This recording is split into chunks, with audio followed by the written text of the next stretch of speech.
puis tout d'un coup, il s'est mis à crier en disant qu'il avait peur de mourir, qu'il ne voulait pas mourir. Et moi, je lui ai répondu ce qu'on répond toujours dans ces cas-là, à savoir, mais qu'est-ce que tu me racontes? C'est ridicule, tu sais bien que tu ne vas pas mourir, tu vas... Bon, on ne dit pas des choses comme ça, bon, ce qui est grotesque, mais tout le monde fait ça. Et donc, je l'ai laissé sur des paroles idiotes. Cet après-midi-là, Bambou doit lui amener Lulu pour le week-end. Elle l'appelle à 14h comme prévu, mais il ne répond pas. Elle pense qu'il fait une sieste, les heures passent et son téléphone sonne toujours dans le vide. Je me suis dit, bon, peut-être qu'il dort, peut-être qu'il n'est pas arrivé à dormir, on pousse les mauvaises pensées, on reste positif. Et à 22h, je pleurais, j'ai dit, je fonce là-bas. Bambou arrive rue de Verneuil en même temps que les pompiers qu'elle vient de prévenir.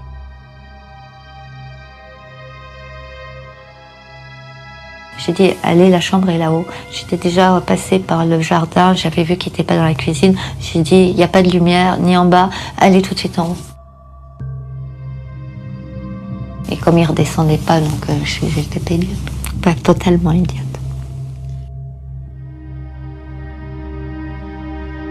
Serge Gainsbourg est étendu sur son lit. Il est mort d'une crise cardiaque. Son cœur a finalement lâché, sûrement pendant qu'il faisait la sieste.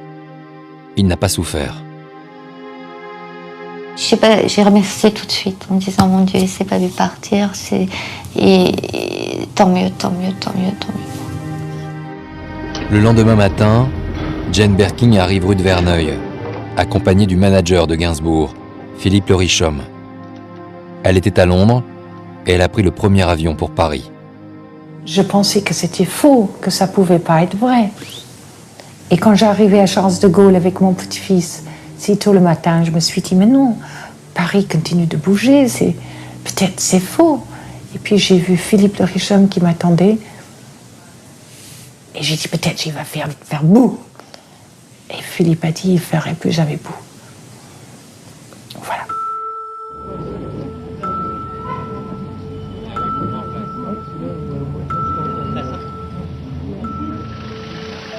Rue de Verneuil, des admirateurs, des hommes, des femmes, des adolescents viennent spontanément devant le 5 bis. Rapidement, la foule grossit et la police bloque la rue. Moi, j'ai pas d'autre moyen de lui dire que je l'aimais très fort. Ça me fait vraiment un coup parce qu'il paraissait immortel et puis pour moi c'était quelqu'un de très important.